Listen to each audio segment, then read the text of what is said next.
the operational details of Operation Bunyan Marsoos. Ladies and gentlemen, Pakistan's response was a textbook demonstration of integrated tri-services jointness enabled by real-time situational awareness, network-centric warfare capabilities, and seamless multi-domain operations.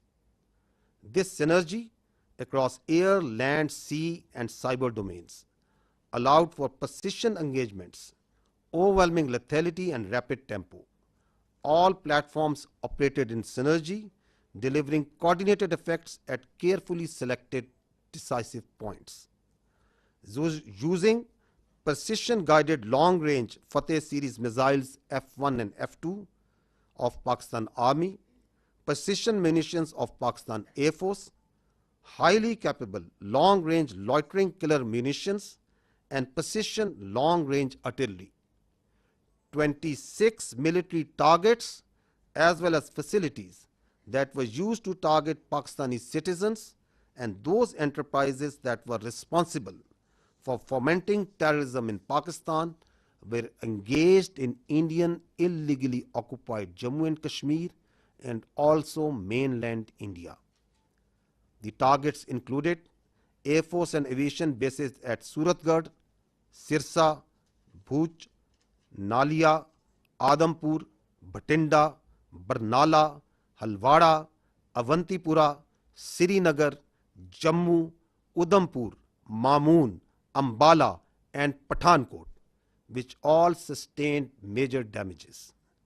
BrahMos storage facilities at Beas and Nagrota were also destroyed, which had fired missiles on Pakistan, killing innocent civilians, our flower-like children, our ladies, and our elderly. S-400 battery system at Adampur and Bhuj was also attacked by our proud Pakistan Air Force.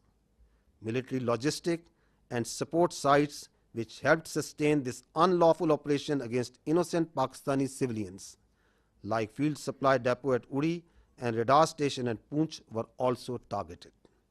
Military command headquarters, which helped plan the operational killing of our innocent citizens, especially the children, including 10th Brigade and 80 Brigade at KG Top and Nushaira, were also destroyed. Facilities which harbor, train, and capacitate proxy elements that perpetrate terrorist attacks inside Pakistan, which kill innocent civilians, were specifically identified and destroyed. These include intelligence fusion support units and its forward field elements at Rajouri and Nowshera. Across the line of control, military elements including headquarters, logistic bases, artillery position, and posts that had caused civilian casualties in Azad Jammu and Kashmir through unprovoked artillery and small arms fire were relentlessly targeted and heavily damaged until they raised white flags and asked for restraint. India used drones to violate Pakistani airspace to intimidate our civilians and spread fear. All through Operation Bunyan Marsoos, dozens of Pakistani armed drones hovered over Indian major cities and sensitive political and government facilities, including their capital, New Delhi. And from Indian illegally occupied Jammu and Kashmir all the way up to Gujarat, to manifest clearly our lethal long-range unmanned capability, to indicate the futility of the use of this domain in warfare. Pakistan Armed Forces also carried out comprehensive and effective cyber offensive to temporarily cripple and degrade critical infrastructure and services that were being used by Indian Armed Forces to sustain their operations. Let me tell you that Pakistan Armed Forces possess an adequate suite of very sophisticated niche military technologies, only some of which were used with restraint in this conflict, and there are many more such capabilities being kept as future surprises. Despite all this, let me say that compared to Indian relentless provocations, Pakistan's military response has been precise, proportionate, and still remarkably restrained.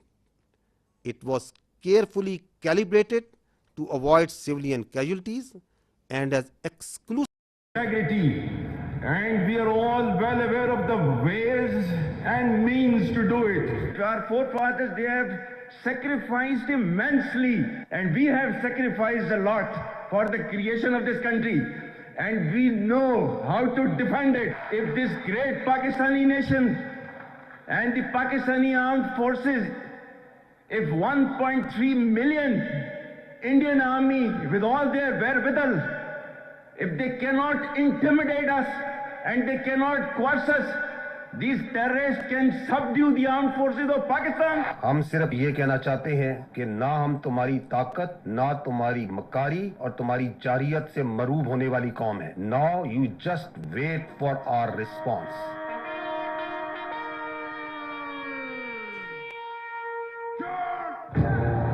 Bismillahirrahmanirrahim.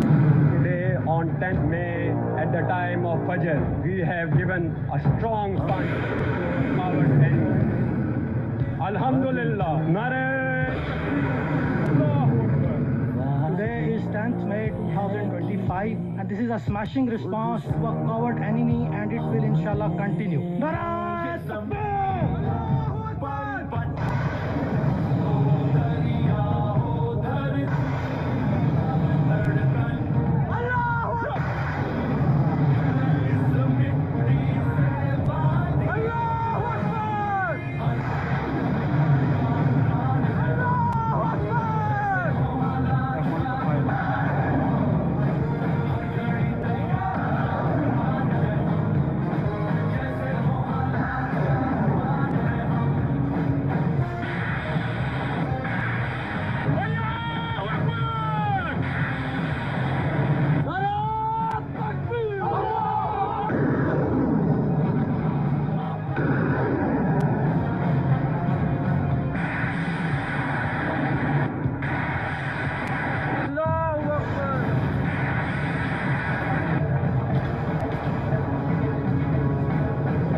You go to the next slide.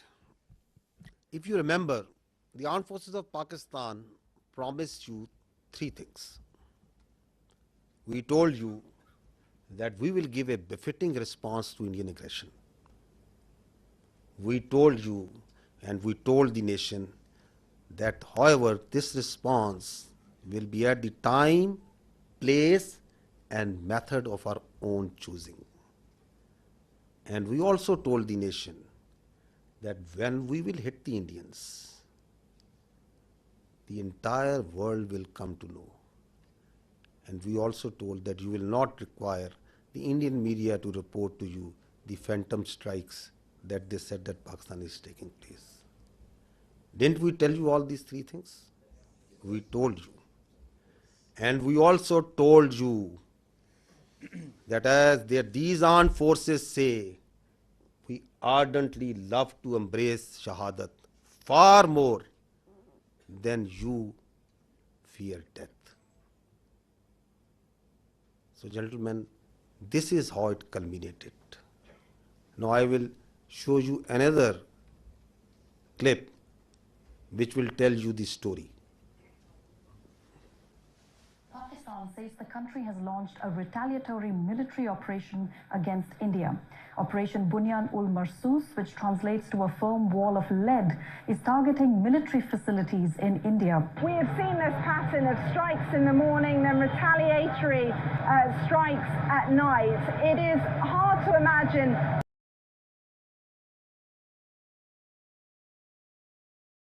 from this moment where I stand that New Delhi won't want to respond. Pakistan's army said an eye for an eye. It claimed that the counter-offensive is ongoing and that it's targeting air bases in India from which missiles had been launched. Just after morning fresh, there were series of loud explosions were heard across Jammu and Kashmir, including Uri, Nagrota, Jammu, Udhampur, as well as a major cities of Srinagar and Jammu.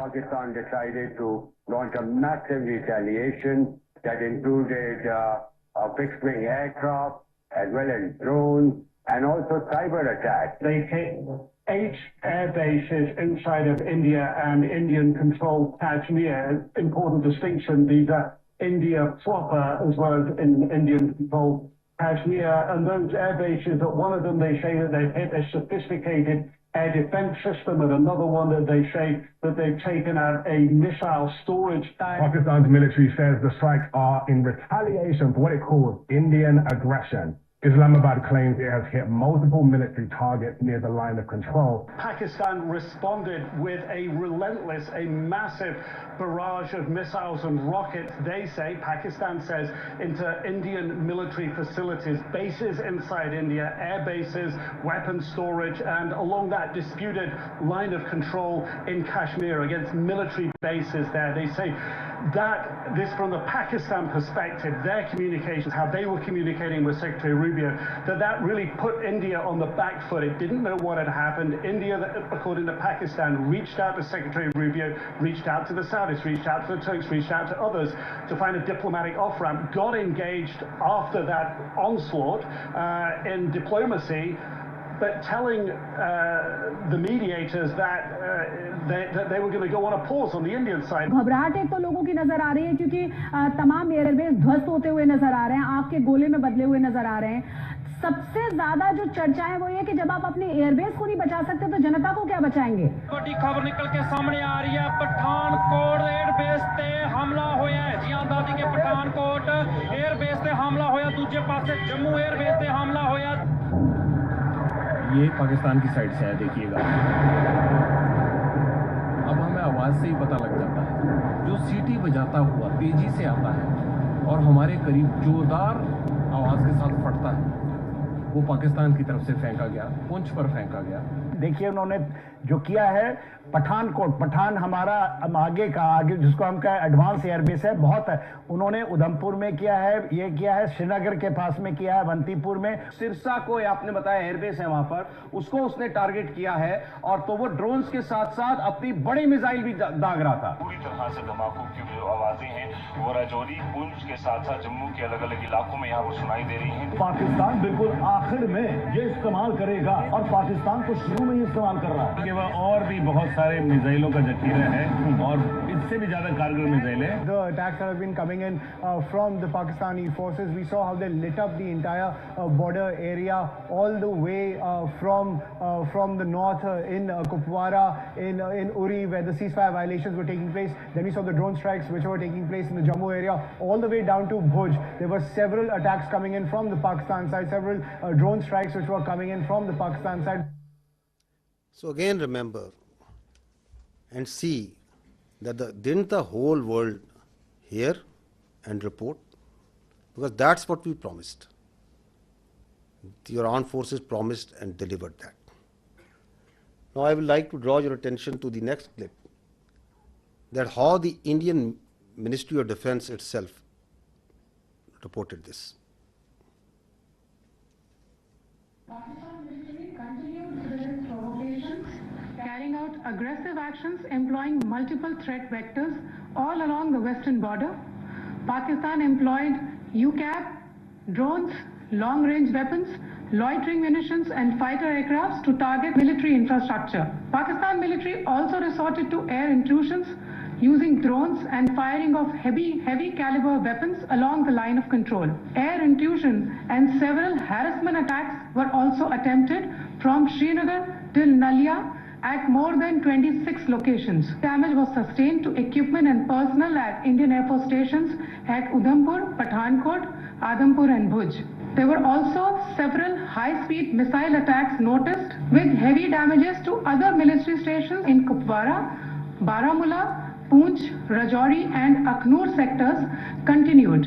Indian Armed Forces reiterate their commitment to non-escalation, provided it is reciprocated by the Pakistan military. भारतीय सशस्त्र बल दोहराते हैं कि वे तनाव वृद्धि नहीं चाहते, बशर्ते पाकिस्तान भी ऐसा ही व्यवहार करे. So did you find even there from the Indian statements that did Pakistan attack anything other than military targets? No. Did any international media, even Indian media, what are they reporting? Precise targeting of the military installations, posts. We told you that we don't target civilians. Our religion does not allow us. Our culture does not allow us. Our professionalism of these armed forces doesn't allow us. That we will never target civilians.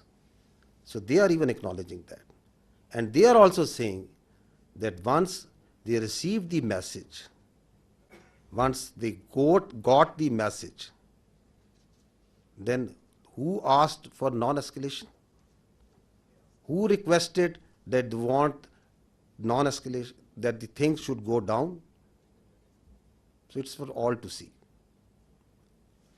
So now I will request first Vice Admiral Rab Nawaz to give you a short brief on the naval operations that were part of the Operation Bunyan Marsoos, followed by Air Vice Marshal Aurangzeb on the air operations. And after that, we will take your questions and answers.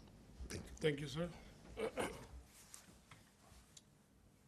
Ladies and gentlemen, I'll very briefly talk about the role of Pakistan Navy in the defense of Pakistan during this particular crisis. And by the grace of Almighty Allah and with Almighty's help, we were able to defend Pakistan's sea frontiers and deter an enemy which is numerically superior. We kept the enemy at bay, and I'll just briefly talk about how we executed our operations. So essentially, protection of Pakistan's maritime interests and seaboard defense, that is the task of the Navy. And Alhamdulillah, with the help of Almighty Allah, we were able to do that. On any given day of the year, we maintain perpetual readiness. And what that means is that our ships and submarines, they are stocked up, all the military logistics are stocked up. And for us, the transition from peace to war is not only swift, it's almost invisible.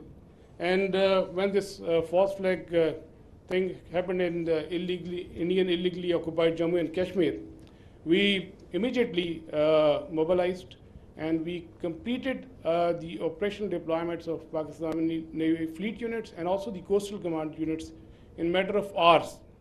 Our submarines, our ships and aircraft, they were at in their respective areas where they were supposed to be, and we were ready to thwart any aggression from the sea. And go on to the next slide. Ladies and gentlemen, maritime domain awareness, that is essentially to know what is happening in your area of interest. That is critical for the naval operations. And I'll just briefly talk about that, because to generate any response, you need to be aware of the happening in your area of responsibility. and we were maintaining 24/7 vigil at sea. And like, aage jaye? Okay. A couple of days back, there was a hype. You know, you heard about INS Vikrant approaching Karachi, and I'll just briefly tell you that we were keeping a very close eye on the activities at sea. And this is essentially the Indian Navy surface disposition throughout these days. You know, they had a couple of ships in this particular area. They were moving around in this area. Another ship off Salalah, which was operating over there. And this is the much talked about the Indian carrier. We were monitoring it right from the day one. On 30th of April, it was here. Then it moved up here. Subsequently, it moved up here. And on the night of 6th and 7th May, it was back, you know, close to Ratnagiri, very close to Mumbai. And then on 9th May, it was here, essentially 400 nautical miles away from Pakistani coast.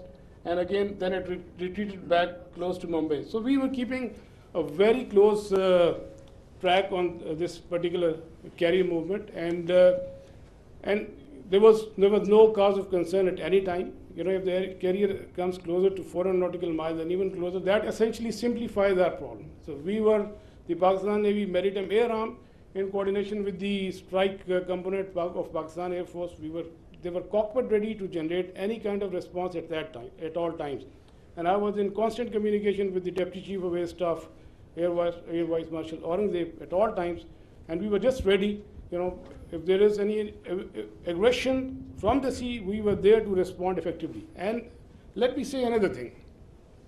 That is, you know about the carriers, you have seen them in the movies, you know, but as a professional military officer, I don't want to underestimate the enemy, but, you know, let's put the things in the right perspective. The INS Vikrant and the carrier, you know, the Western carrier, there's a huge difference. This is an aircraft carrier which essentially sailed with 8 to 12 MiG-29s, which was barely essential to carry out its own air defense. The purpose of the carrier is power projection and to ensure air superiority in a given sea area.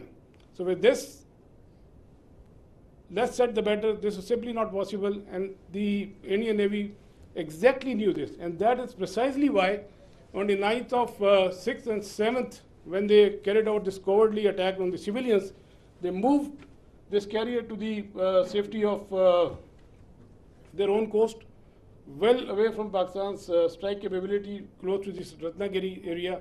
And again, on the night of 9th and 10th, it was moved very close to the Mumbai. It was essentially 17 to 20 nautical miles off Mumbai. But we were keeping a track. We were fully aware of their movements in this area, and we were always ready to generate a response in coordination with the Air Force, especially in case of the aircraft carrier. Subsurface elements, the offensive element, they were offensively deployed. They were in their respective areas and ready to generate a response. And also,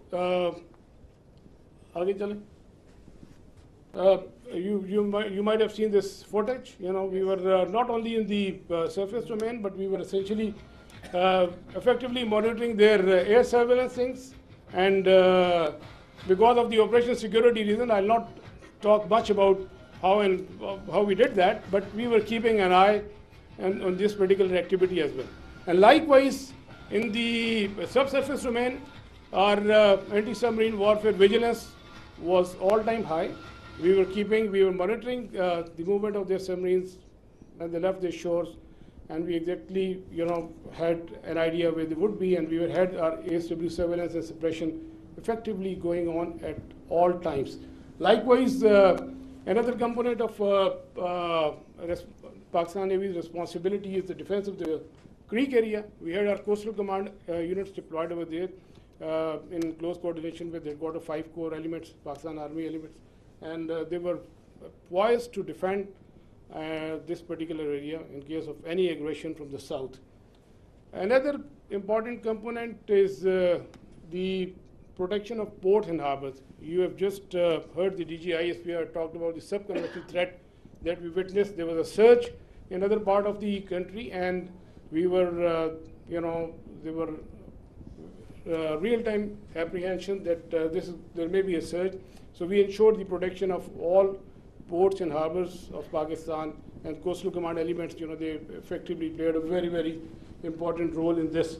And just to mention that on the night of 6 and 7, when they carried out the attack on Pakistan, we were fully ready to respond to any aggression from the sea. We were just ready, and but the enemy chose not to come over. It was essentially not a matter of choice. I would say it was a matter of compulsion, because enemy fully understood the cost it would have incurred had it ventured from the sea. And likewise, वापस जाइएगा, go back please, go back. And a few words about the missile threat that you have talked about. You must have heard the enemy missile attack. We were keeping a very close eye on enemy deployment in this area, from where they can potentially launch a missile threat towards Karachi. We were fully aware, and we had our response ready to in that eventuality. And go on to the next slide, please. Ladies and gentlemen, all operations, whatever we do in the military domain, they are to create certain effects. We look for the effects, and the effect that we created, we were able to resolutely, with our posture, we were able to deter the Indian Navy despite its numerical superiority. A number of times have more assets and more forces, and with an annual budget of like $13 billion. So Pakistan Navy, with its potential, with its posture, with its capability, was effectively able to deter the Indian Navy from doing any venture from the sea, alhamdulillah. And that is very, very important. That is essentially the job of the Navy, to ensure that the free flow of trade continues. That's the backbone of the economy. Our 95% of trade is through the sea. Alhamdulillah, we were able to ensure that the shipping continues, the free flow of trade was ensured, and we were able, all our ports and harbors, they remained open. And you can Google yourself. So what was the case on the other side? You can Google about Kanda and Mandra, and there was some disruption, but that you can check for yourself. But alhamdulillah, we were able to effectively ensure this. Next.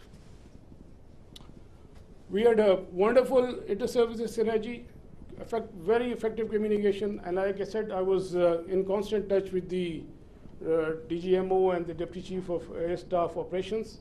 At all times, we fully coordinated our operations, and alhamdulillah, and I think that's really successful for execution of maritime operations. Aage chale. Alhamdulillah, we came up to the national expectations. We ensured defense of Pakistan's maritime frontiers, and we were able to deter the enemy from any adventurism from the sea. And ladies and gentlemen, let me tell you that we remain ever ready to thwart any aggression from the sea at all times. So we will keep our guard. We always keep our guard, and inshallah we will keep our guard in days to come. And last but not the least, I'll end my presentation that the next time when you think of Pakistan Navy and the silent guy, please remember that with the help of Almighty Allah, our actions will always speak louder than words. Thank you very much, and I request AVM Aurangzeb. So the Indians didn't choose to come on the sea. Now you understand why.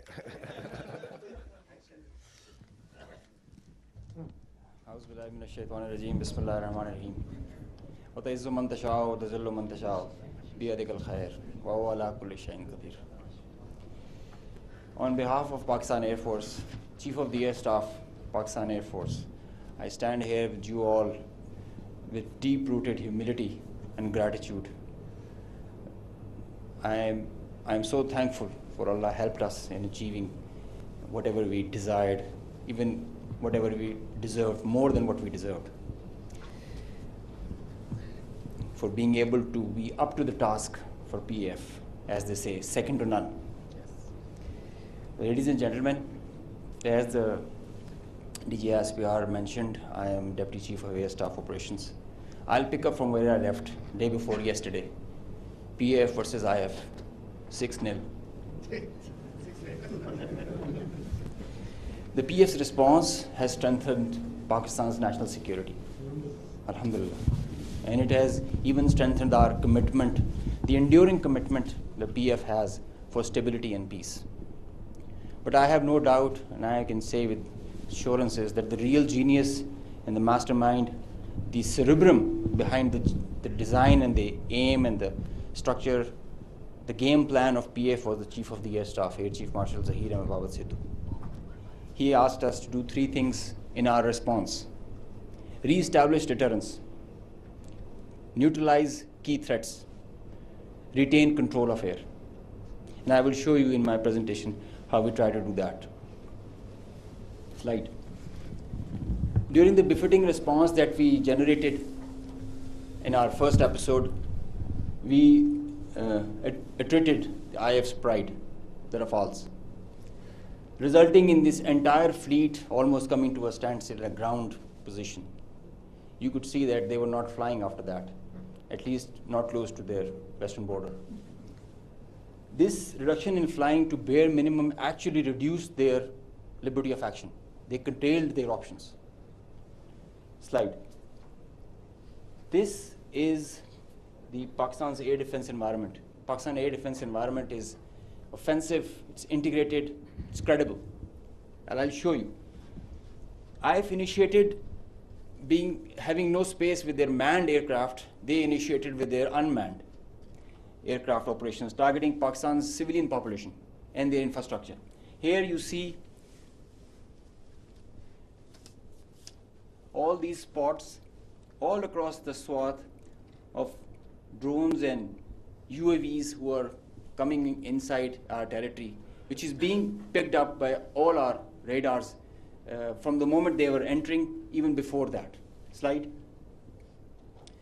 Now, PF's air defense environment is suitably configured to detect enemies' low RCS radio radar cross-section, high and slow speed platforms. That you can see that they are all visible by the time they are entering. Slide. So the anti-drone systems of Pakistan Air Force and Pakistan Army also, and Navy, they rendered the enemy US drones attacks ineffective by spoofing, jamming, and making their systems, rendering them unserviceable. Slide. All drones with low cross-section also were detected, rendered useless through utilization of the indigenous GPS jamming systems that we have, the data and the SATCOM link denial that we created through our indigenous systems that we have made ourselves. So whenever those systems were attacked with the soft kill, they had their error induced into the GPSs and they were going haywire. And whenever they were coming closer to any civil population or civil area of high value, a direct or a hot kill was achieved on them. Slide. So here you can see they were neutralized mid-air with the hard kill whenever they were coming close to any population or any area. Being in a sparsely populated area, they were left all alone and they were applied with the soft kill. Slide. Now, after that, when the US chapter was over and they were fearing PF's retribution, in utter desperation, the IF resorted to a highly escalatory, very irresponsible surface-to-surface and long-range vector application. You can see this is Suratgarh and this is our base Rafiki. This is our eastern border, and you can see the BrahMos, high-speed BrahMos, traveling almost at 3,000 kilometers per hour, who are going over there and coming, numerous, one after another. And now they were being attacked with PF's soft kill. We were inducing the errors into them, into the GPSs, which increased their CEP. The probability of missing their target increases. And hard kill was also achieved. Here you see one of the US has gone, if by the end of the slide you see one of the US has overshot the target and gone ahead. And this is the radar picture. You can see that they are going, this BrahMos will miss the target and will go ahead and fall in some no man's land. And they are being, one after another, they are coming back, crossing the borders. They are being picked, slide. They are being picked as soon as they are being launched. So real-time launch, mid-flight and terminal phase of all SSM, PF has the capability. Our air defense system, as I just mentioned, is very offensive, integrated, and credible. So here you see that they are being launched from Bhuj area. This is the southern part of the country. And this is our airfield Bhulari. You must have mentioned, you have seen there were a lot of mention from the our counterparts. Here you see this BrahMos is coming.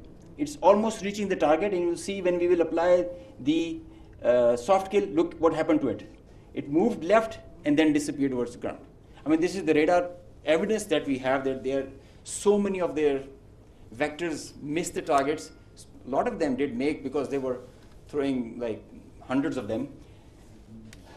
Next slide. There is one more very interesting thing that I would like you to all see. This is where it is launched from our eastern side towards Jaisalmer. This is our airfield Shahbaz, Jacobabad. Now this BrahMos is crossing on top of Shahbaz, and it is going towards our western border, almost to our neighboring country, towards that. You can see this is going there, it's going ballistic. Now they are not even threatening their neighbor, they are threatening the regional stability of the whole continent and the larger area. So effective sensor to shooter grid that was made by PAF and the potent hardened soft kill capability that led to the missed target opportunities for lots of their surface to surface and long range vectors. Slide. Now this is another thing that I want you to all to see. This is a launch of a high speed projectile that has been launched from their area surrounding Adampur. Now these are the vectors where our radars are picking them, and it is disappearing short of Amritsar area within their own territory. I mean, this is the most absurd kind of a targeting psychology or practice that you would see, that you are not only targeting neighboring countries to your enemy, if they consider it, and your own people as well, jeopardizing their safety. I mean, this is the high-speed project impacting within own territory, and we have other pictures for that also. This is the repeat occurrence that happened the other night also. Slide. Now the PF's response, I would like you all to pay attention to that, because this is kind of a dizzy slide, but I will go one by one so that it's all clear. PF's response, PF's effective spectrum warfare, which supplemented the kinetic ops that we envisaged to take.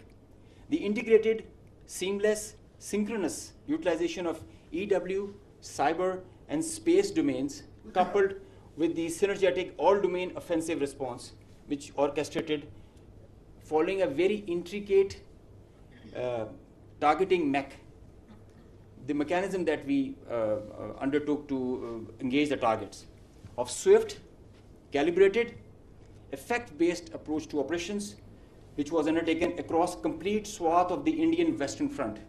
Now you have seen in the video montage that the whole border was exposed by PF and our armed forces. So starting from the north across LOC till Kandla, with targets including airfields, ammo dumps, as far and as deep as Delhi. I mean, you can say something about Islamabad, which is a stone's throw distance, and Delhi, with, as the DG-ISPR mentioned, some other cards up our sleeves with more ranges.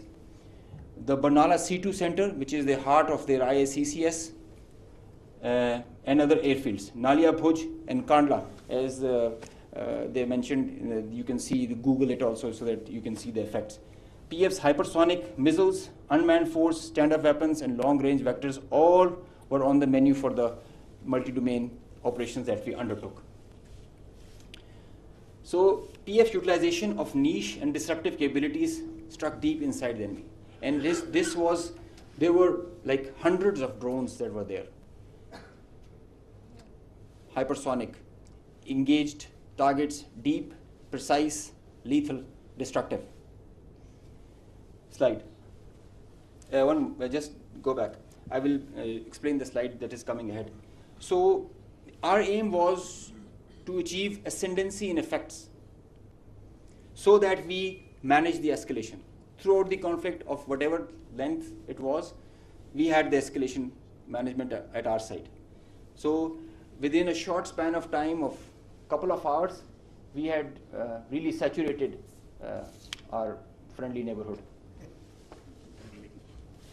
Next slide. This much talked about S-400 threat. As I mentioned that we were giving special attention to the Rafales in the air, so we gave our remaining part of our attention to the S-400 on ground. Now identifying S-400, attacking them is a easier part than identifying it on ground because it is mobile, it's a high value thing, and you guard it. It's kind of a center of gravity. So we were tracking through our satellite imagery well before the hostilities, as we usually do. So we had pinpointed S-400. As you can see, we knew that this is parked. It's cheeseboard radar, and the other part of the radar, the other constituents of the whole S4 battery. Slide. These coordinates, go back, these coordinates were ortho-rectified by our space department so that you have a very precise engagement. Whenever you are throwing and employing long-range vectors, you really need very precise coordinates so that you don't miss. So S-400 was at Adampur was targeted like that. Next. As I mentioned, some niche technologies and capabilities were employed. So our loiter munition and killer drone strike at PF. At Udhampur, you can see this was their complex and command and control magnified before and after. It's not there. Now these kind of pictures, loads of pictures are there for targets. So I need not to show them. They were saying it themselves, as you saw on the montage. So PF's response remained very effective, very potent, and very effect-based. Slide. Time and place of own choosing, displaying bold, aggressive, and unwavering resolve of military leadership. Now I must take a moment to mention what kind of a pressure you have when this kind of a conflict arises, and I must appreciate the leadership, both the Chief of the Army Staff and Chief of the Air Staff, both. They were both very resolute and very clear in giving instructions to all of us who are the players towards the Navy, Army, and the Air Force. And that is perhaps the reason we were so sure about it, what we have to do. In speed and direction, sometimes you have to prioritize direction more than the speed. So we had the correct directions to follow. Slide. With unprecedented reach, precision, lethality, while avoiding collateral, as you have seen in the video montage. PF hit maximum number of IF airfields in a single operational package since 1971 because they crossed the international border since that, so we had to do that. Slide. While re-establishing deterrence, Pakistan negated the setting of a new normal under the hegemonistic design of a supremacist regime through swift and effective response. Slide. On a closing note, from Pakistan Air Force, PF remains committed to ensure Pakistan's airspace sovereignty and pursue peace with strength. Thank you. So, ladies and gentlemen, after these presentations, you can understand that Army, Air Force, and Navy, the tri-service synergy that was exhibited, and all the three services acted jointly like one body. And just a mention on the air bases that were targeted by the Indians. We have the post-damage assessment report from all. There has been certain infrastructural damage. Of course, there has been. Only one aircraft has minor damage, which will be repaired and soon operational again. So, because the air defense system of Pakistan worked efficiently and very effectively. A few examples of that have been given to you by the AVM Aurangzeb. The drones that came in, 84 was shot and they never went back. And we also promise you that they can send anything. Whatever they will send, it will not go back. So that's a promise also that we kept. So now we can start with the question and answer. And before that, we again first bow our heads in humility to Almighty Allah for giving us this great success, and the people of Pakistan for the support that was with the armed forces. And the armed forces and the people of Pakistan were one body again. They worked together for thwarting this threat against this motherland. So we can have the first question.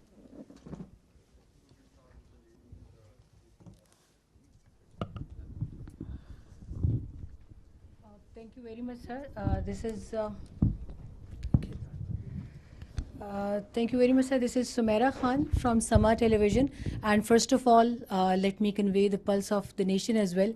They obviously they cannot reach you in person, every one of them, but the heart of felicitation is indeed with you from the masses of Pakistan, specifically youth, you mentioned very rightly.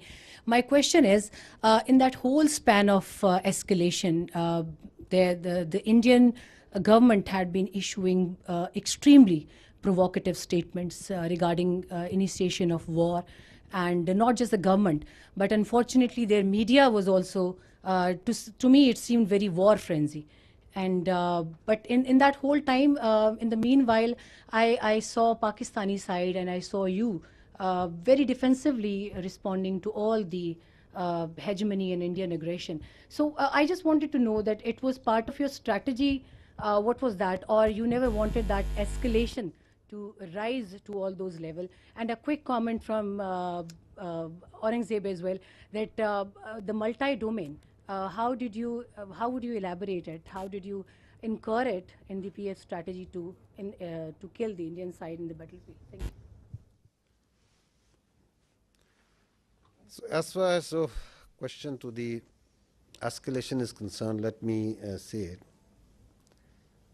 The reality is that in a conflict which is between two rival nuclear powers,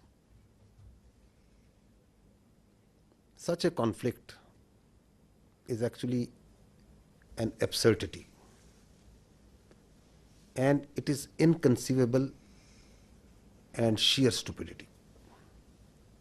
Why? Because that conflict can lead, in the case of Indo-Pakistan, India-Pakistan, can lead to the peril of more than 1.6 billion people. So, in reality, there is no space for war between India and Pakistan. And if anyone wants to carve out this space for war, he is actually carving out space for mutual annihilation. So that is why you saw that in this conflict, Pakistan acted in a very mature manner. And through conventional forces, we maintained escalation control. Through conventional forces, we gave them a two-notch up response, while also ensuring that these forces, the Pakistan Army and the other forces that were employed on the Western Front, on the counter-terrorism operations, no pull is also exerted on them. Thank you.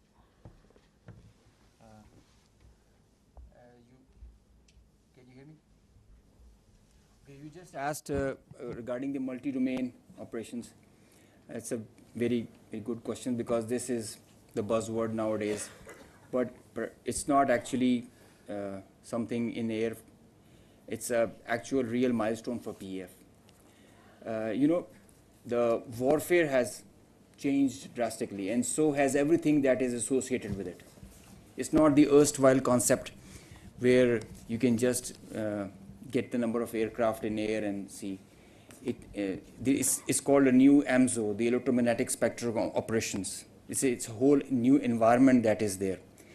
And everything that is regarding Air Force and in the air, it's concerning the electromagnetic spectrum. Now, air supremacy has to be preceded by a spectrum supremacy.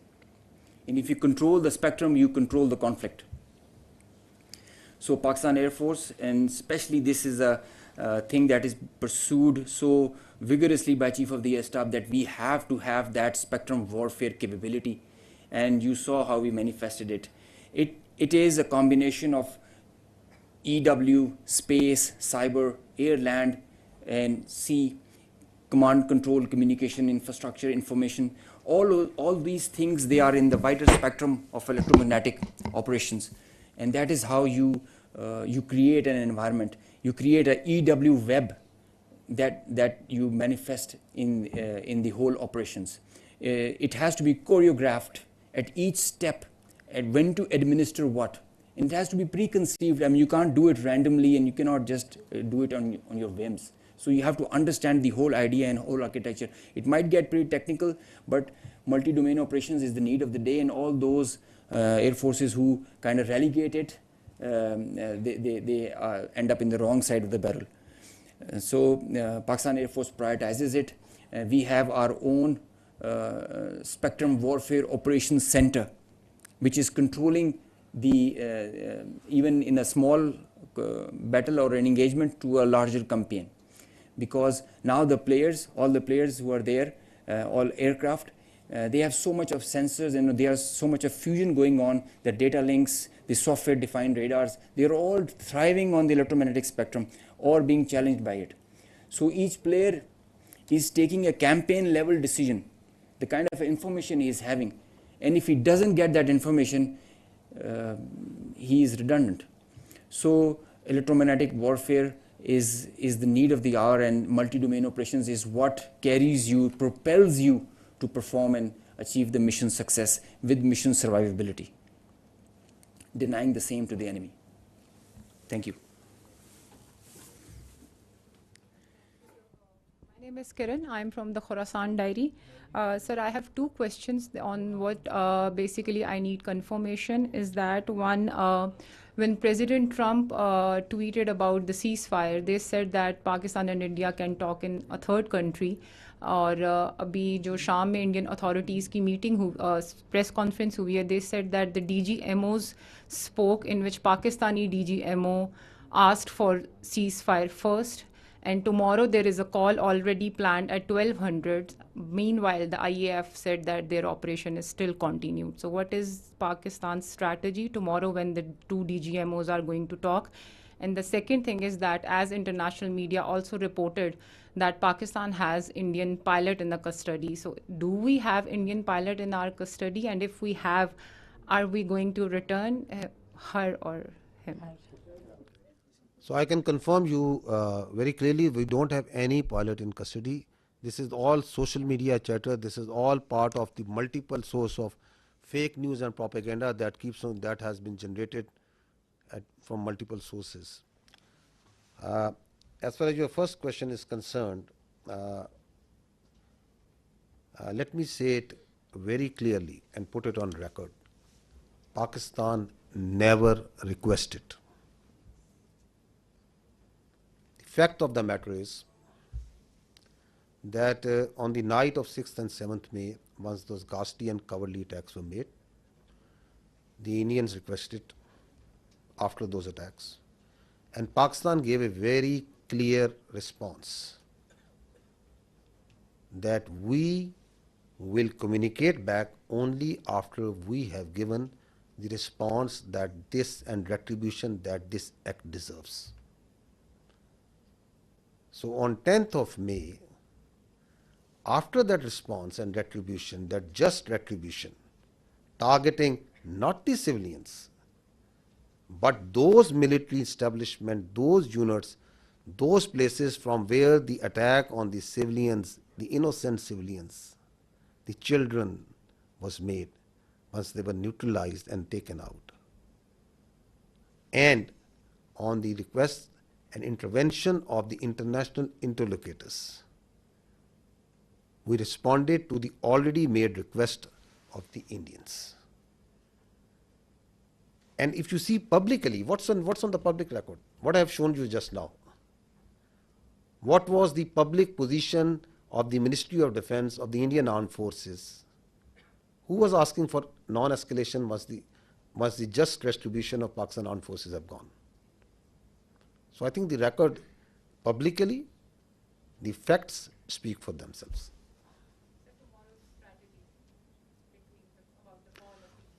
You want me to make public that what strategy are we going to adopt?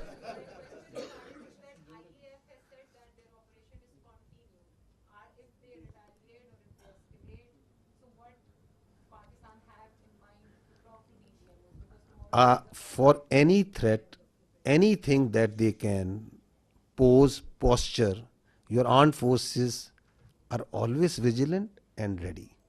We have proved it on ground multiple times. We can prove it. So, and we don't respond. And we are not here for a response that what they said. And so it's not that what they said that I have to say.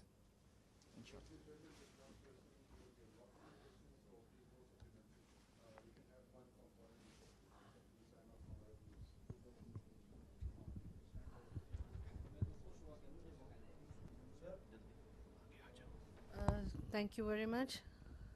Okay, I'll come to you after that. Thank you very much. Saima Shabir from Arab News. Sir, my question is related to tomorrow's meeting by DGMOs. Pakistan has declared the suspension of Indus Water Treaty as an act of war. So if tomorrow on the agenda, this Indus Water Treaty suspension is on the table and India does not call it off, I mean, it does not regulate it again, and it is suspended till the time. So what would be the strategy by Pakistan Army, because Pakistan has called it an act of war? So the position of the government of Pakistan on the Indus Water Treaty is absolutely clear, and no further comment is needed on that.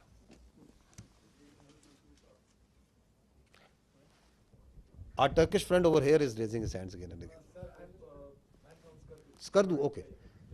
I thought you are from the Andolo news agency. Sir, many people thought I am Chinese. Yes. Khaplu, great place. Great place. I am from Khaplu Chwar at the border area, just a half hour from the Indian border. Okay. Sir, I am from British. Okay. Sorry for the mistaken identity. So we can go with the question. Sir, my question is that Ahmad Mansoor 24 news से ताल्लुक़ है। General साहब, हमारी जो forces की leadership है उसके लिए बहुत कुछ कहने को है, लेकिन मैं सिर्फ ये कहूँगा कि जो बॉडी लैंग्वेज स्ट्राइक्स आपने की हैं इस सारे कन्फ्लिक्ट में, उन्होंने भी बॉर्डर पर बड़ा कुछ हिला के रखा है। सवाल सर मेरा ये है कि मसला कश्मीर एक ऐसा है कि उसकी वजह से दो एटमी जो ताकतें हैं वो एक खौफनाक जंग पूरी दुनिया को हिला के रख देती है। इस दफ़ा फिर यही हुआ। और अभी जो सदर ट्रंप ने अभी जो दूसरा ट्वीट किया है, उन्होंने मसला कश्मीर को एक मुतनाज़ा इलाका करार दिया है, उसका जिक्र मुतनाज़ा खित्ते के तौर पे किया है। तो इंडिया तो इसको अपने तौर पे इसको गैर मुतनाज़ा कहे बैठा है, लेकिन क्या ये एक बड़ा नादर मौका नहीं है, सुनहरी मौका नहीं है पाकिस्तान के पास कि अब इस जो कन्फ्लिक्ट के तनाज़र में अब चूँकि दुनिया भी राब्ते में है, सबकी नज़रें हैं इस पर, तो पाकिस्तान दोबारा मसला कश्मीर को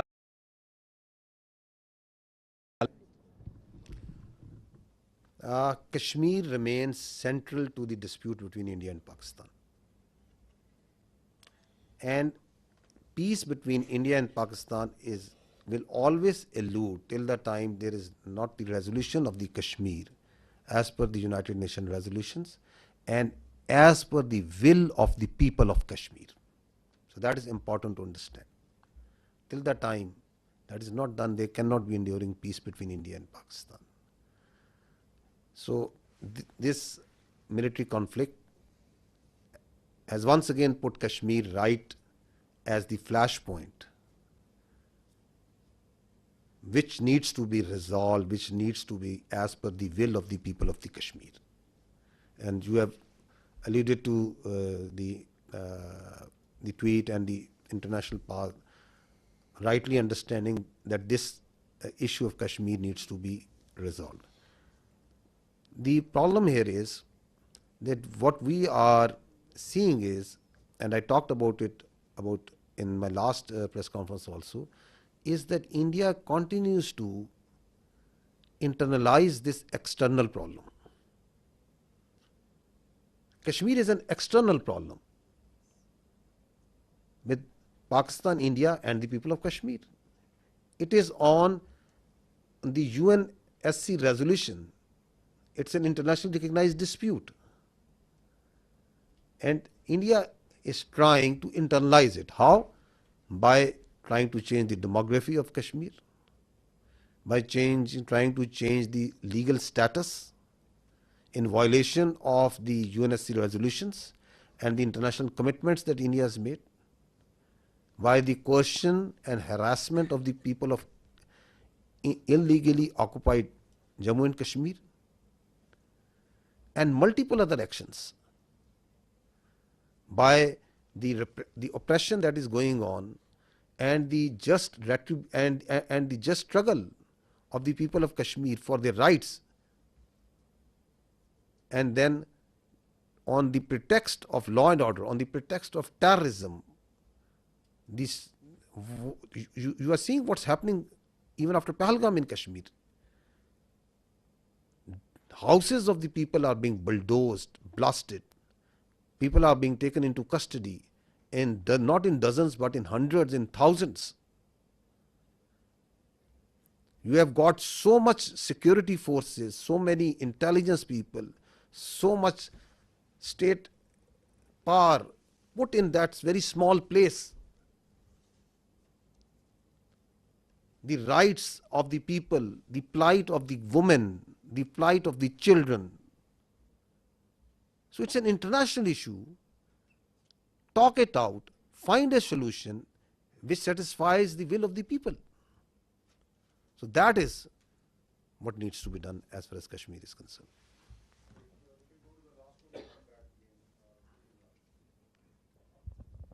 सर मोहम्मद इमरान सुनो न्यूज़ से। सर मेरा क्वेश्चन ये है कि क्या इंटरनेशनल गारंटीज दी गई हैं कि जो सीज फायर है वो कोई लंबे अरसे के लिए सस्टेन कर सकेगा? You see, being the spokesperson of the armed forces of Pakistan, I can state with 200% certainty that the Pakistan armed forces are holding the line of control ceasefire. No violation is being made by Pakistan Army or the armed forces. Because we are a professional army and we strongly abide by the commitments that we make, and we follow in letter and spirit the orders of the political government. That's what the professional army does. Now, if you see in reality what's happening in Pakistan, Pakistan is celebrating peace. You go to the streets and towns of Pakistan, the Pakistanis are celebrating peace. Does it make any sense for Pakistan to start violating the commitment that we made? It doesn't make any sense. Because we are a peace-loving nation. Peace within and without. However, if there is any aggression, we will respond, and we respond then.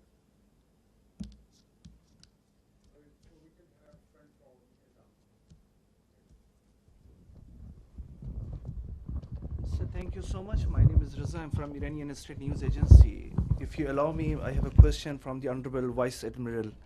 So thank you. We have seen the activities of the Navy before the escalation and the readiness. As the Indian Navy P-81 was being closely tracked and even seen on media, why Pakistan Navy decided not to shoot it down? And you refer to the limitation facing by the Indian aircraft carrier.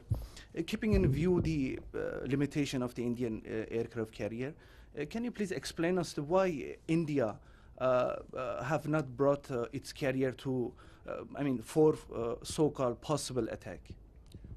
Thank you very much. Thank you very much for the question. Okay. First of all, like I told you that the war is not fought in isolation by a single service. So, you know, whatever we do, it's a very well coordinated effort.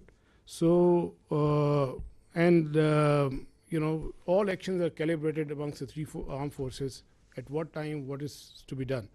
So, at that time, when that was the video of 4th and 5th of May, we just demonstrated that we were keeping a very close vigilance. And I've mentioned our, you know, the very effective coordination and collaboration with Pakistan Air Force. So I'll not go into those details because of the operational security reasons. But essentially, that was simply to send across a message that if we can track, so we can go to the next level, but that is based on the national decision-making. Like that's not an isolated. The Navy will always act in sync with the all three services, and that would be a national security decision-making thing. So when the time will come for that to happen, so inshallah we will respond in that fashion. The aircraft carrier, you know, I mentioned, you know, for example, we can have that slide, Kazim, if he's here. So this is the aircraft carrier which is having 8 to 12 Big 29s, which is barely enough to carry out its own air defense. And aircraft carriers, if the Western air carrier, if you talk of the 4th class aircraft carriers, they carry like 75 plus aircraft. And the purpose is to project the power and to have the air superiority in a theater of war. Yeah. So, and that is how they influence operations from sea to land.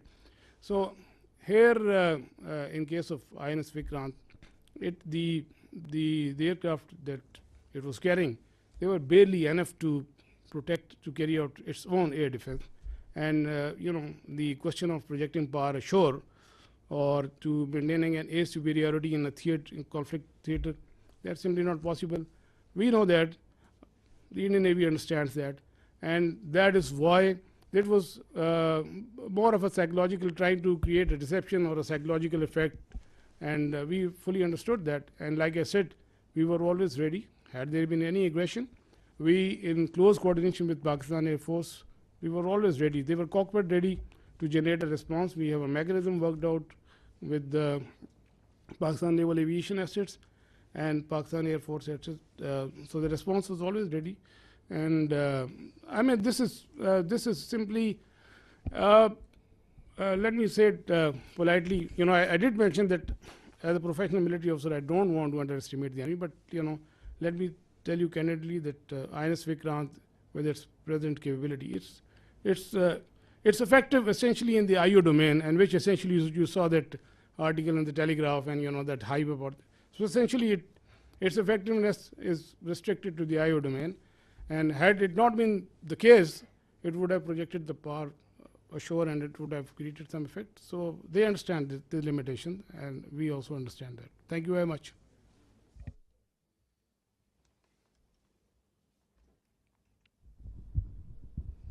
जना साहब जी, Khalid Mahmoodi express TV से। जना साहब, Indian media ने जो 3 दिन में तूफ़ान बर्पा किया, उसको तो हम अच्छी तरह जानते हैं, उसका जवाब भी उनको दिया गया। आज जो उनकी स्पोक्स पर्सन थे, मिलिट्री स्पोक्स पर्सन, उनकी आज प्रेस कॉन्फ्रेंस हुई, उसमें उन्होंने बताया कि बहावलपुर में जो उन्होंने टारगेट किया था, उसमें रऊफ़ नामी शख्स को उन्होंने टारगेट किया था और उसको वो बहुत हाई वैल्यू टारगेट अचीवमेंट उसको शो कर रहे हैं।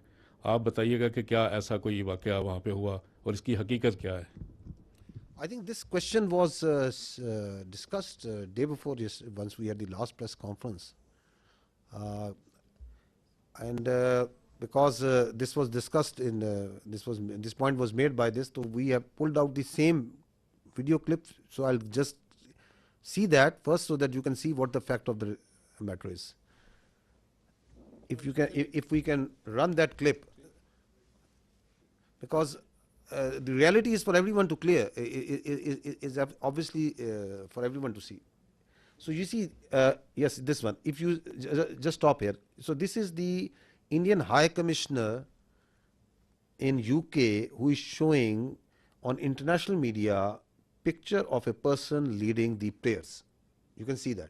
Now he is saying that this man is brother of an alleged person who is in incarceration, that this man is the brother of that terrorist, the alleged terrorist that they say. Now run this. If you can run this clip. This person here is a sanctioned terrorist under the American sanctions regime. His name is Hafiz Abdul Rauf. So he's saying, stop here. So he's saying he is Hafiz Abdul Rauf, who is a sanctioned terrorist, and this terrorist is leading this prayer. So he is a high commissioner of the Indian government. No, go ahead. That you're mentioning. Look who's behind it. Pakistani military. Look at the coffins there. They have the Pakistani national flag. Masood Azhar's brother has been killed in Operation Sindoor. That's Maulana. Now stop here. Rauf Azhar. Masood Azhar. Kindly, please. So what he's saying now, their media is saying that no, this person has died. So at the same time, he is dead for them. At the same time, he is alive for them, to whom to believe. So what we did was, we tried to reach out this man, because there was a person who was leading the prayers. Now we'll show you that man. Abdul Rauf Azhar killed in Operation Sindoor. Your own Pakistani military has said that Masood Azhar's family has been killed. I'm quoting the Pakistani military. No, stop here. No, please stop here. Kindly, please. No, the misinformation that is being spewed from the Indian side is being also picked up by international media, because they push it out so aggressively and so much that a very a journalist of an international media is saying, believing that the brother of the story, because that story has been told, has been given to her by a very top ranking official, and she's saying that the military officials of Pakistan have said that. Where is that record? At what time ISPR, myself, anybody has said and made any comment about him? Now he is this man. His name is Hafiz Abdul Rauf, who is actually leading the prayers.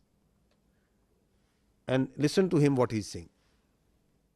जी एक जनाजा पढ़ाने की मुझे बड़ी ही शदीद तकलीफ है और रंज भी है कि बगैर किसी तस्दीक के, बगैर किसी तहकीक के मेरे बारे में इतनी बड़ी बड़ी बातें और बैनुल-अक़वामी चीज़ें बयान कर दी हिंदुस्तान ने और उनके मीडिया ने, जो बिल्कुल ही मुज़क्का खेज़ है, जिसका हक़ाइक़ से क़तन कोई ताल्लुक़ नहीं है। मेरी ज़िंदगी सबके सामने है। मेरे माँ बाप उस्ताद थे, मैं खुद तालीम दोस्त आदमी हूँ। मैंने पहले कॉलेज में पढ़ा, स्कूल में पढ़ा और बेहतरीन मेरी एजुकेशन रही। So he's saying, I am surprised that I am being talked by the Indian media. So my parents were teachers. He's got 3 daughters, son, and he is born in March 1973. You can see his details, family details and everything over here.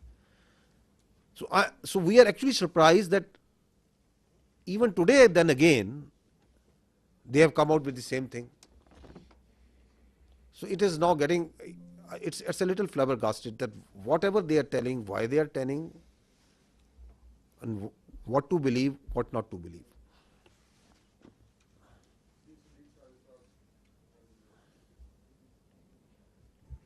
Sadiq साजा जी, एक news से रब नवाज साहब, आपसे सवाल है कि अभी थोड़ी देर पहले INS विक्रांत के हवाले से बात हुई कि इंडियन सोशल मीडिया जो था और उनका अपना मीडिया बहुत ज़्यादा हाइप क्रिएट कर रहा था, और फिर उसके बाद टेलीग्राफ की एक स्टोरी आई, फिर कराची की बंदरगाह के हवाले से कि उसके ऊपर अटैक होने वाला है। फिर आप देखते हैं कि इंडियन नेवी जो है वो हमसे 3 गुना वो बड़ी है।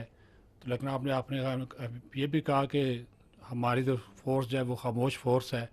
तो क्या ये जो खामोशी थी किसी तूफ़ान का पेश खैमा थी जिसकी वजह से वो अटैक नहीं कर सके? क्योंकि इधर तो लड़ाई हो रही थी अब आर्मी की भी और फ़ज़ाइया की भी। जी बहुत शुक्रिया।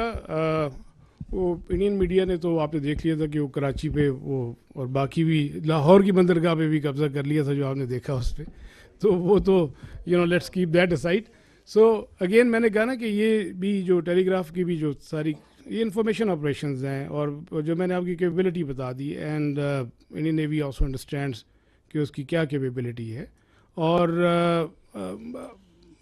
اس کی فار ایگزامپل کراچی سے قریب لے کے آنا 400 میل میں میں نے آپ سے کہا even at that range and if it comes even closer so that makes it extremely vulnerable. They understand it. They understand it perfectly well. ایک تو جو کوآرڈینیٹڈ تھریٹ ہے naval air arm and Pakistan air force جو generate کرتی ہے وہ اور even جو ہماری سب سرفس ایلیمنٹس ڈپلائڈ تھے تو وہ دے فلی انڈرسٹوڈ ایٹ آل ٹائمز کہ کیا تھریٹس ہیں. لیکن ظاہر ہے کہ میں نے جیسے کہا کہ جو وار کی پروسیکیوشن ہوتی ہے that's not an isolated service matter, that is coordinated at all 3 services level. تو وہ اس میں جو ڈیسیژن میکنگ ہوتی ہے وہ اسی حساب سے ہوتی ہے. اور لائک یو نو یہ میں نے کہا نا آئی او ڈومین میں جیسے آپ نے ٹیلی گراف کا ذکر کیا اور پھر وہ ایک تھوڑی سی تشویش سی پہلی تو وہ more of I O domain میں تھا. وہ تو جب اس سے بہت پہلے بھی جو ہے around I think 23 26 of April بھی جب وہ کاروبار سے نکلا تھا تو اسی دن وہ کراچی پہ پہنچ بھی چکا تھا. تو وہ بھی اس دن آپ نے ان کی میڈیا میں دیکھا ہوگا. تو وہ یہ سب اسی آئی او ڈومین میں تھا اور capability they all understand and while I am not undermining لیکن I am just you know be factually correct. We understand we have our plan ready اور مطلب اگر کوئی ایڈونچرزم کی طرف آتا ہے تو we will take them down. Thank you very much. V news سے ہوں سر. اس میں جو آپریشن ابھی لانچ کیا گیا تھا اس میں کافی اسلامک ٹرمنالوجیز یوز کی گئیں. بنیان مرسوس جو انڈین میڈیا سے تو پروناؤنس بھی نہیں ہو رہا تھا. اس کے علاوہ فالمغیرات صبحن یہ صبح کے وقت اٹیک کیا گیا جو کہ ایک سنت تھا. تو یہ کس کی کیا حافظ صاحب کا آئیڈیا تھا, یہ کس طرح پلان ہوا ہے؟ دیکھیے پاکستان کی جو فوج ہے اس کے اندر جو اسلام ہے it is part not personally of our beliefs of each one of us, it is part of our training, it is part of our faith. Iman, taqwa, jihad fi sabilillah, that's what drives us, that's our motto. And alhamdulillah we have a chief of army staff who has a strong belief. تو leadership جو سی ہے جو اوپر ہوتی ہے اس کا جو belief ہوتا ہے اس کی جو کمٹمنٹ ہوتی ہے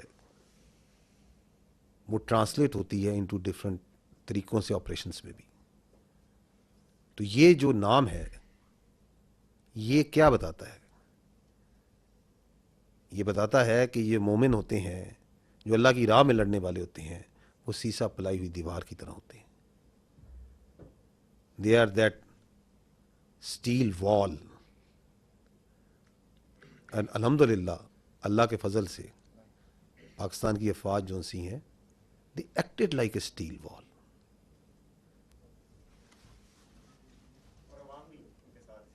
جی بغیر کسی شک کے میں نے اس لیے شروع میں کہا کہ سب سے پہلے ہم اللہ سبحانہ و تعالیٰ کے آگے سجدہ کرتے ہیں, شکر کرتے ہیں, پھر ہم پاکستان کے عوام کا, پاکستان کے یوتھ کا, پاکستان کے میڈیا کا, پاکستان کے سیاستدانوں کا, تمام پولیٹیکل پارٹیز کا, اس وقت جو ہماری پولیٹیکل لیڈرشپ ہے ان کی حوصلہ مندی کا. یہ جو آپ نے رسپانس دیکھا ہے it is the all elements of national power. How quickly they came, how quickly they gel together and they were all that steel وال.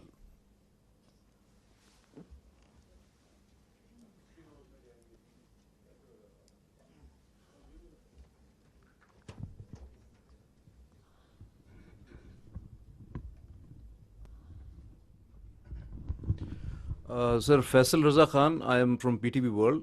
My first question is related to Pakistan Air Force. Beside the congratulations, you have got 6-0. Definitely. So my question, you were talking about spectrum supremacy. And this question is related to the cyber warfare and the space warfare that Pakistan Air Force successfully whether it was the jamming or taken over of the satellite and what was the nature of that satellite, whether that was the military one because whole of the command and control system of the adversary, they always utilize those satellites for any action. That's one. And with the silent guy of Pakistan Navy, Vice Admiral Nawaz Sahab. Sir, in Pulwama, we have seen on 4th of March 2019 when Pakistan Navy successfully detected the Indian nuclear capable submarine. And in Navy terminology, we always say detection means destruction. So beside P8I Poseidon, whether you have taken over any sort of a signature of the Indian submarines, because in submarine warfare, most of the times naval assets, number one is the submarine that always go off the harbor and get into the enemy territory. So have ever you have got any sort of a signature in any sort of your asset, from any sort of your asset, any signature of the adversary? Thank you, sir. Sir, please. Thank you very much. Thank you very much for your question. And you're right that we did make a mention of that detection on 4th of March in 2019 after the Pulwama incident, when we detected one of the submarines south of Pasni at that time.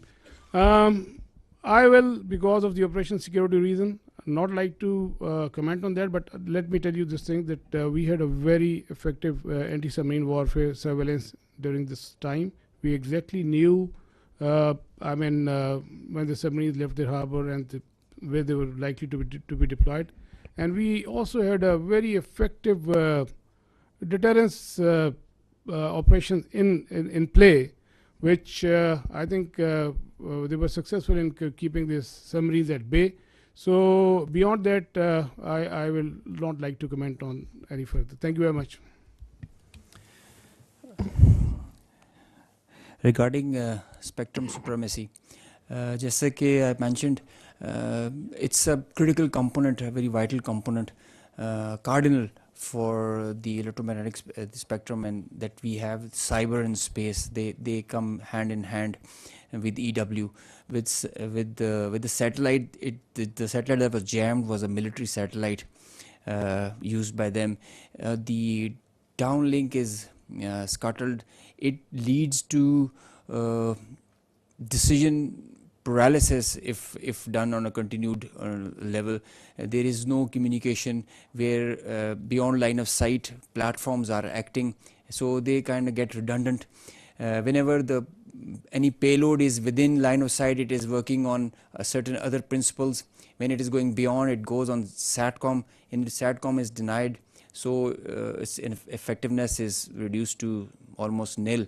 And so is cyber, where the services are denied, the nodes, the C2 structure that are working over there in the whole architecture.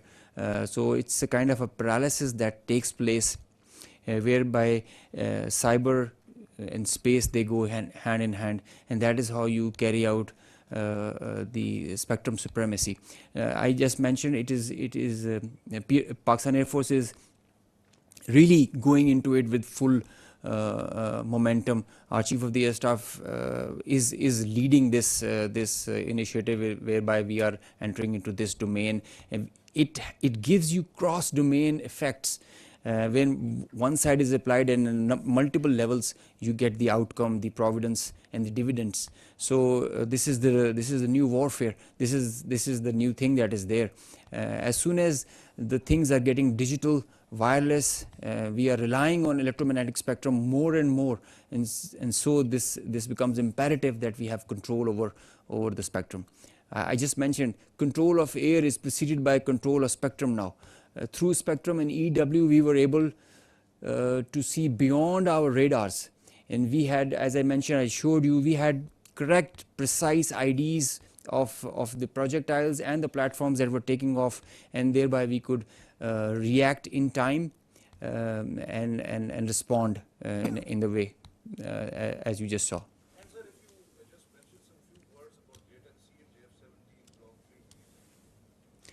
JF-17 is a very potent platform.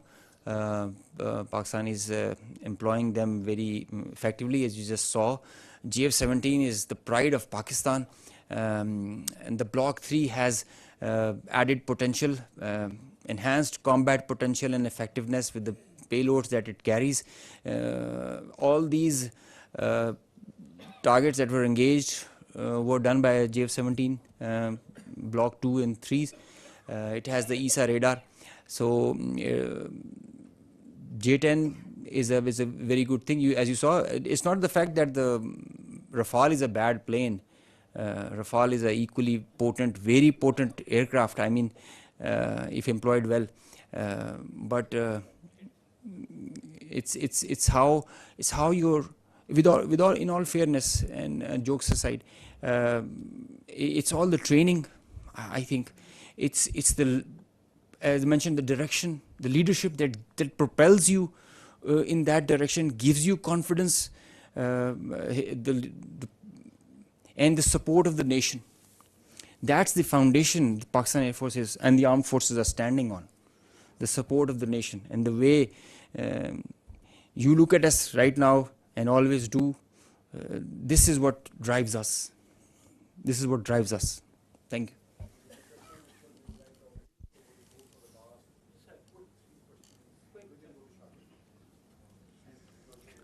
He's asking that the questions should not be quick, the answer should also be quick. I'm sorry.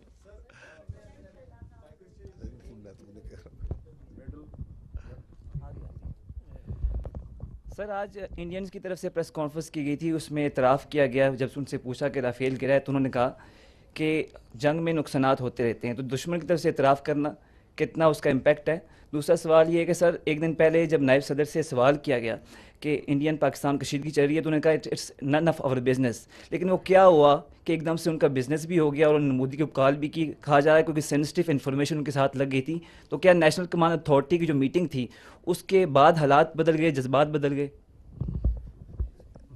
आप Rafale का कर लो जी। देखिए, हम एक बड़ी professional air force हैं। Indian air force भी बहुत प्रोफेशनल एयरफोर्स है, एक आर्म है, and we have a kind of unsaid unwritten vow in between that हम एक दूसरे की प्रोफेशन उस पर कोई वो नहीं करते। My job is to defend my country, his job is to defend his and perform his duties. They can appreciate it. I appreciate it that they have accepted it, because it's evident. You can see it in the air, on the ground. Everybody is looking at this, satellite pictures for that. So he had no other choice, I guess. And, I told you there are 3 Rafales that are missing. So one MiG-29, one Su-30. जो आपने बात की, देखिए मैं आपको पहले ये अर्ज किया है, and I will repeat it. Military conflict or war between 2 rival nuclear states is absurd, inconceivable, and sheer stupidity. So, once the India thinks that it wants to carve out space for war between India and Pakistan, it is not carving out space for war. It is a recipe for mutual annihilation. Therefore, there is no space for war, and the world knows it. And you saw it. In this conflict, Pakistan exercised escalation control. We acted very maturely. We used our conventional forces, we gave up notch-up response, and we didn't even pull any force from our western front. We kept on continuing to give conducting the counter-terrorism operations without any pause. And while doing that, we were the one who were maintaining escalation control.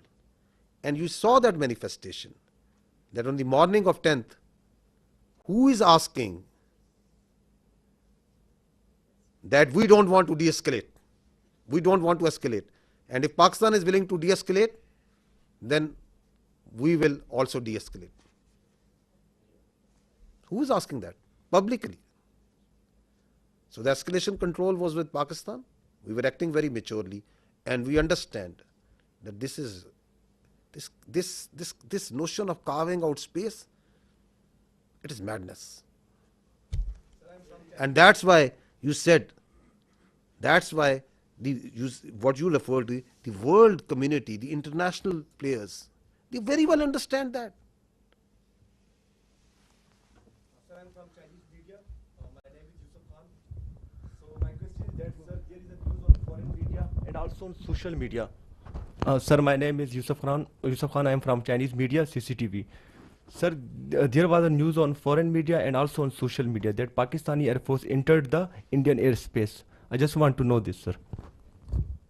Okay, let me answer you before the AVMs gives you the specific.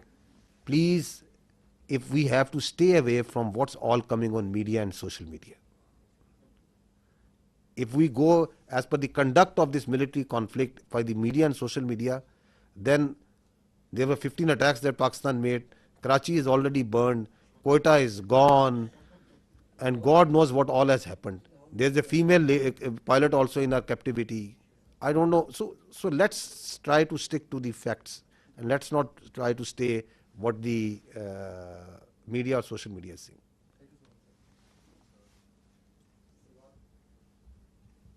Salman from Bold News. My question is for AVM. Chota sa quick question hai. What was the difference between PF and IF engagement? Is what only JTNC or something else?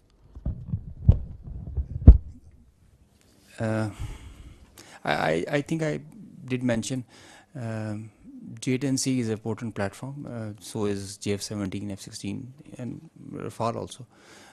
It's how you employ them. It's a training. I think it is a training. It is the mindset. It is the mindset of our pilots. The aggressive mindset that we take. Pakistan Air Force, alhamdulillah, is giving training to foreign countries. They are coming and asking in numbers. They want to come and have training with us. We have been invited on international exercises.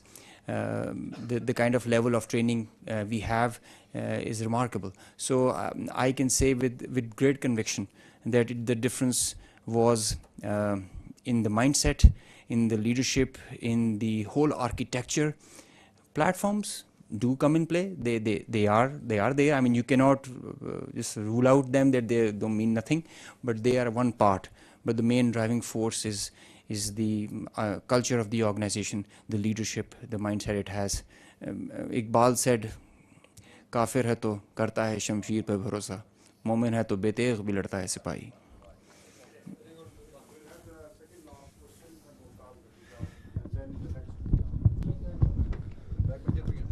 जल साहब, वैसे तो पहलगाम के फ़ौरन बाद जो disinformation operation launch किया गया था इंडिया की तरफ से इस कॉन्फ्लिक्ट के ऊपर, वो उससे सारी दुनिया आगाह हो चुकी है। मगर एक इंतहाई गैर जिम्मेदाराना ख़बर जो वहाँ पे फैलाई गई और फैलाई जा रही है, वो यह है कि हमारी न्यूक्लियर फैसिलिटी को करियाना के करीब जो है उन्होंने हिट किया है। आल्दो हमें तो मालूम है कि ये फॉल्स है, मगर इंटरनेशनल कंजम्पशन के लिए मैं चाहूँगा कि आप अपना इसके ऊपर पॉइंट ऑफ व्यू दे दें। जी, फॉल्स है।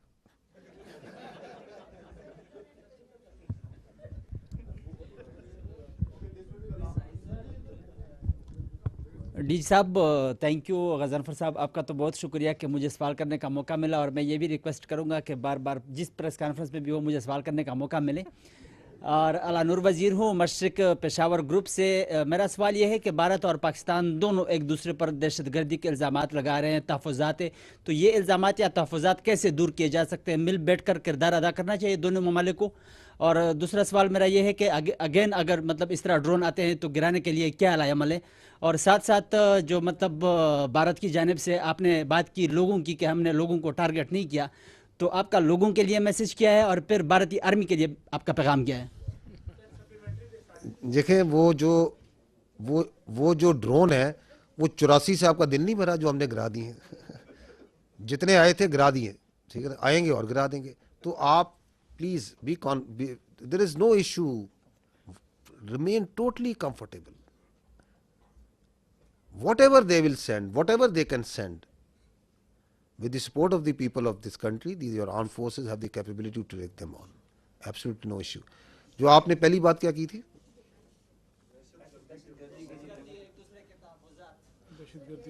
You see, we have to first this issue of the scourge of terrorism. Who is facing it? It's Pakistan. Who is sponsoring it? Who is abetting it? It's India. So that's the reality. Do you think that they are conducting, they are prosecuting terrorism in Pakistan through multiple proxies? How to deal with it? How to deal with it is to gel the nation to stand together, as we have stood like a steel wall against this threat from India. This steel wall will smash this terrorism also, whatever they may do, whatever proxies they may put. And the state of Pakistan, with the support of its people, is doing it. It requires the whole of the nation approach. I will not go into the details. I have multiple times said that we have these 14 points of the National Action Plan. We have to implement that wholly. So this terrorism is not going to go away by talking with India. We don't look outside. We don't beg anyone that don't do this. Our strategy is not hope. We are a proud nation, and we will finish off this terrorism. There should be no doubt in it.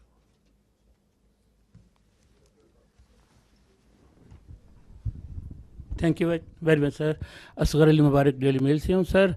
जिस तरह का एक पाकिस्तान ने माशाल्लाह मशरक़ी side पे जो फतह ये हासिल की है, और कौम की मैंने देखा है कि खुशियों से उनकी आंखों में आंसू भी, लेकिन दिल उनका जो है आपकी आर्म फोर्सेस की वजह से बहुत जो है वो दुआएं दे रहा है. तो क्या हम मगरबी साइड पे भी इसी तरीके से इस जो मोमेंटम है उसके ज़रिए दहशत गर्दी के ऊपर काबू पा लेंगे, जिस तरह बलूचिस्तान के अंदर, जिस तरह केपी के अंदर हम देख रहे हैं कि मुख्तलिफ एरिया के अंदर, तो हम ये समझ सकते हैं कि ये जो मशरक़ी साइड के ऊपर जो इतनी बड़ी फतह याबी हासिल की है, उससे पाकिस्तान काफ़ी अरसे से हालत जंग में है, तो उसको भी हम इसी तरह जो है फतह याब से हमकरार करेंगे. मैं यही अर्ज करूँगा, इस दहशत गर्दी को पहले तो अव्वल यकीन रखें कि हम इस पे काबू पाएंगे, काबू पा लेंगे अल्लाह ताला की मदद से और नुसरत से. उसकी कुछ वजूहात हैं. उसकी वजूहात ये है कि हम सच पे, हम हक पे हैं. उनकी ये जो आइडियोलॉजी है, परवर्टेड आइडियोलॉजी है, ये इस्लाम नहीं है. इसका इस्लाम से, दीन इस्लाम से, इसका इंसानियत से, इसका पाकिस्तानियत से कोई ताल्लुक नहीं है.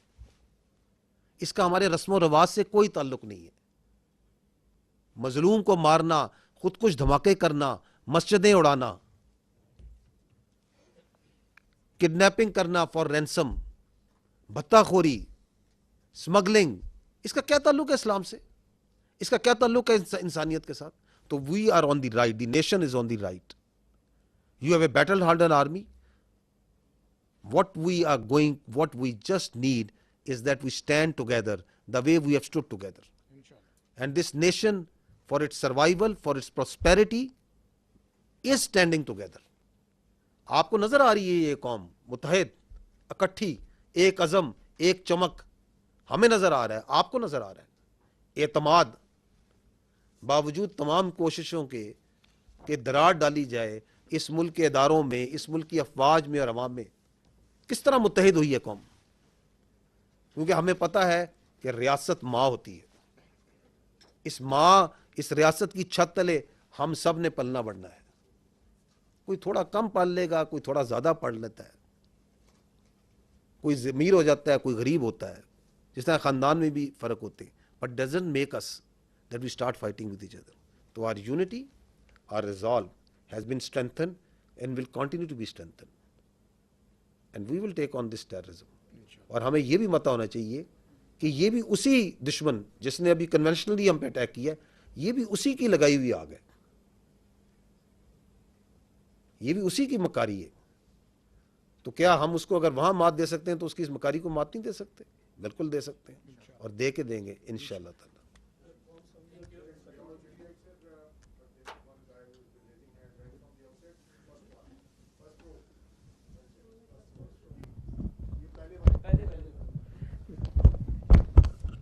بشارت فاضل عباسی دہلی جاب پاکستان سے. میرا اورنگزیب صاحب سے سوال ہے کہ ہمارے منسٹر نے بھی کہا تھا کہ جو ہمارے طیارے تھے وہ انڈیا کے طیارے جو کافی تھے ان کو ہم گرا سکتے تھے, تو کیا یہ بات صحیح ہے؟ ہمیں کیوں نہیں گرائے؟ اگر ہم گرا سکتے تھے تو ہم نے کیوں نہیں گرائے؟ جی سر. دیکھیے, آئی ڈڈ mention escalation management and how you envisage and you plan the whole conflict. It is not reactive, it's proactive hota hai. So it is not also trigger happy also. So the principles give you direction and accordingly aap usko enact karte in the whole architecture. It's not firing at will. There is a prudent thought and a strategy behind it. Yes, we could have fired more. Yes, we could have had PAI along with Navy, but there is a greater design behind it. اور ہم ایک بڑی constraints کا مظاہرہ کرتے ہیں because there is اس میں ایک sanity prevail کرنی چاہیے. At least one side should practice it. دیکھیں, میں اس میں دوبارہ یہ ایڈ کرنا چاہوں گا, میں نے 2 بار یہ پہلے کہا ہے, یہ دونوں نیوکلیئر طاقتیں ہیں, دونوں ممالک. ان کے درمیان جو جنگ ہے وہ ایک حماقت ہوگی. 3 ورڈ میں نے استعمال کیے: ایبسرڈ, انکنسیویبل, شیئر اسٹوپڈیٹی. اب اگر اس میں سے ایک پارٹی جو سی ہے وہ اپنے کسی وجوہات کی وجہ سے, کسی گھمنڈ کی وجہ سے, کوئی اپنی پولیٹیکل اس کی اپنی کوئی خواہشات ہیں جن کو اچیو کرنا چاہتا ہے, we don't want to get into there. If he is trying to carve out a space, تو وہ آگ سے کھیل رہا ہے. اس میں میچور پارٹنر کون ہے؟ میچور پلیئر ہم ہیں. اور آپ نے اس پورے پروسیس میں دیکھا جو اس طرح اے وی ایم اورنگزیب نے کہا کہ ایسکیلیشن کو کنٹرول ہم کر رہے تھے. And the world knows it that how responsibly, how much with restrain. اگر آپ نے میری بات چیت سنی, ہم نے کہا we acted in a very deliberate, precise but restraint manner. اپنی جو ہماری کلچر ہے, جو ہماری ٹریننگ ہے, جو ہمارے ایتھوز ہیں, اس کے مطابق سولینز کو ٹارگٹ نہیں کرنا, مساجد کو ٹارگٹ نہیں کرنا, پلیسز آف ورشپ کو ٹارگٹ نہیں کرنا. صرف اس کو ٹارگٹ کرنا ہے جو ہم پہ حملہ آور ہوا ہے. تو there is lot that is at play. We are not a trigger happy army, we are a peace loving nation. We want peace within and without. ہم صرف اگریشن کو جواب دیتے ہیں اور پھر ٹکا کے دیتے ہیں تاکہ کسی کی دوبارہ مجال نہ ہو ہماری طرف آنکھ اٹھانے کی. ہوگی تو پھر ہم آنکھ نکالیں گے. تھینک یو, بہت شکریہ بھائیو.